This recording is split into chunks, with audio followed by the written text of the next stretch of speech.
Awari yung iring oh. Serious kay katanaw sa TV.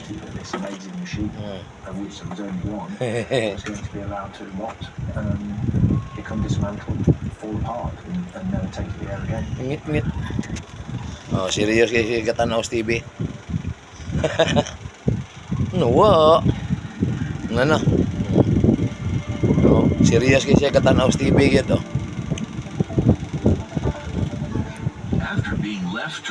Kayo na una ni ano? Pati mo yung tanaw gitu.